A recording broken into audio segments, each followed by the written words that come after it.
কিয়ামতের ময়দানে 5টা প্রশ্ন করা হবে। এই 5টা প্রশ্নের উত্তর না দিয়ে কোনো বনি আদম পাই নাড়াতে পারবে না। এর মধ্যে প্রথম প্রশ্ন, তার জীবনটা সে কোন কাজে লাগিয়েছে। জীবনের মধ্যে যে যৌবন ছিল ওই সময় কি করছে। এবং যৌবনের ইবাদতকে আল্লাহ তাআলা খুব বেশি পছন্দ করে।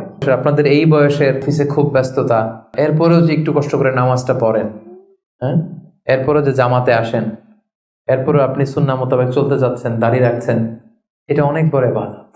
এটা আল্লাহ তাআলার কাছে অনেক বেশি প্রিয়। এই জন্য যৌবনটাকে যেন আমরা কাজে লাগাই প্রিয় ভাইয়া। সাধারণত যুবক ধরা হয় কোন বয়স থেকে কোন বয়সে, লেটস সে 20 থেকে 40, তাই না? 20 থেকে 40, এই 20 বছরের সময়টা হচ্ছে একেবারে জীবনের সবচাইতে মাহেন্দ্র ঘন।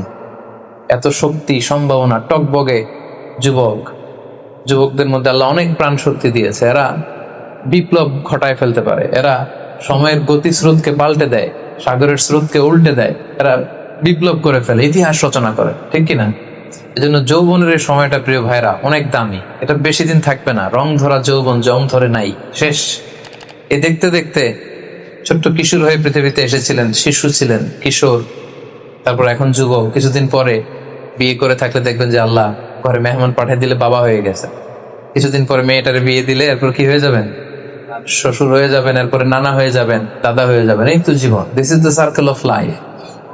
রং ধরা যৌবন জং ধরে শেষ, এটা থাকে না খুব বেশি দিন।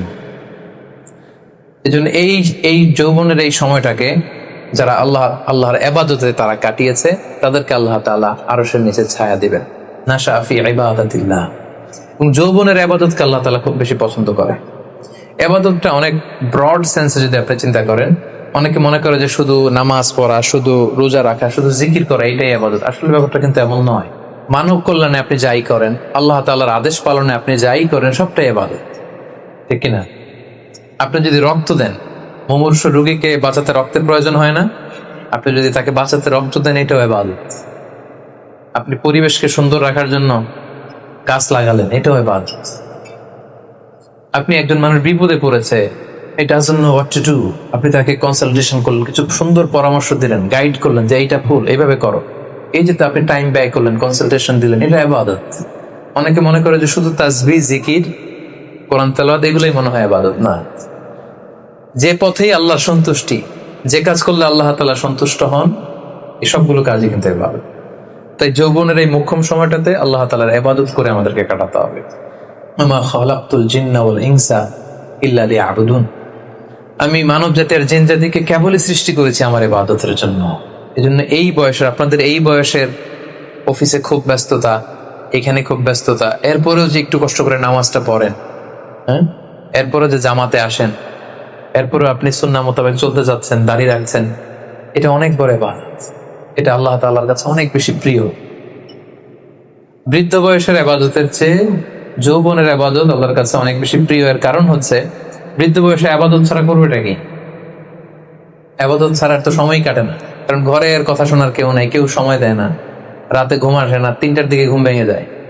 বাংলাদেশের কথা যদি বলি, দেখবেন যে মুরব্বীরা 3টা-4টার পরে নাকি ওনাদের ঘুমিয়ে আসেন। তো অজু করে ইমাম সাহেবের 1 ঘন্টা আগে আসে মসজিদে ফজর পড়তে। ইমাম সাহেব দেরি করলো কেন, মুয়াজ্জিন দেরি করলো কেন, ওনারা এটা বলে। কারণ ওই যে ঘুম আসে না, কি করবে? তখন তার ইবাদত করা ছাড়া সময়ই কাটে না। ওই ইবাদত আল্লাহর কাছে ততটা প্রিয় নয় যতটা প্রিয় হচ্ছে একজন যুবকের ইবাদত, ঠিক কিনা?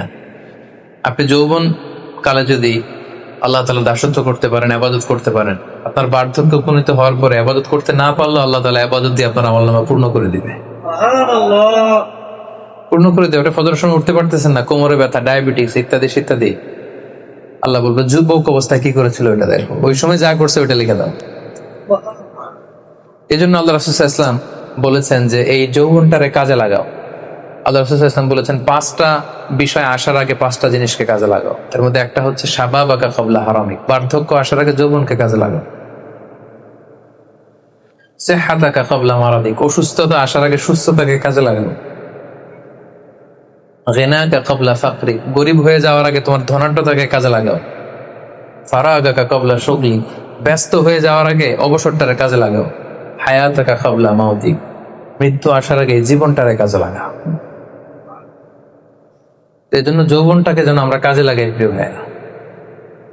এবং কিয়ামতের ময়দানে 5টা প্রশ্ন করা হবে। এই 5টা প্রশ্নের উত্তর না দিয়ে কোনো বনি আদম পাই নাড়াতে পারবে না, পা নাড়াতে পারবে না। এর মধ্যে প্রথম প্রশ্ন, আন হায়াতিহি ফিমা আফনা,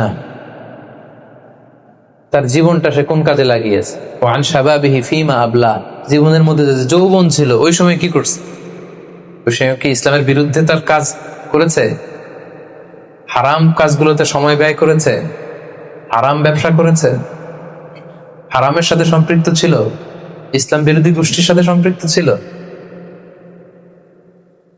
আপনাকে জিজ্ঞেস করা হবে যে এই যৌবনের সময়টা আপনি কি কাজে লাগিয়েছেন, নাকি ইসলামের পক্ষে ছিল, যা করেছে ইসলামের পক্ষে কাজে লেগেছে।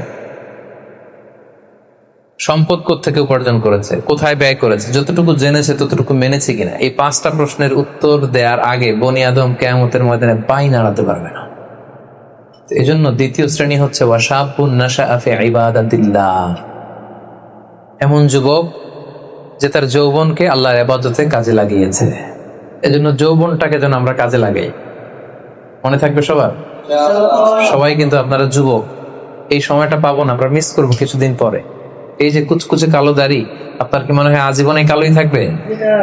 তাহলে আমাদের দাদার গুলা সাদা করলো কে, নানার গুলা সাদা করলো কে? ওই বয়সে যাওয়ার পরে এই কুচকুচে দাড়ি, কালো দাড়ি, কালো চুল, এগুলো কি হয়ে যাবে? সাদা হয়ে যাবে। এটাই জীবন। সো সময়টাকে যেন আমরা কাজে লাগাই, আমরা যেন অন টাইমে জামাতের সাথে সালাদগুলো যেন আদায় করি, কোনো হারাম কাজের সাথে যেন আমরা সম্পৃক্ত না হই। খুব হিসেব করে করে আমাদের এই যৌবনের চমৎকার সময়টা যেন আমরা কাজে লাগাই। মনে থাকবে তো ইনশাআল্লাহ?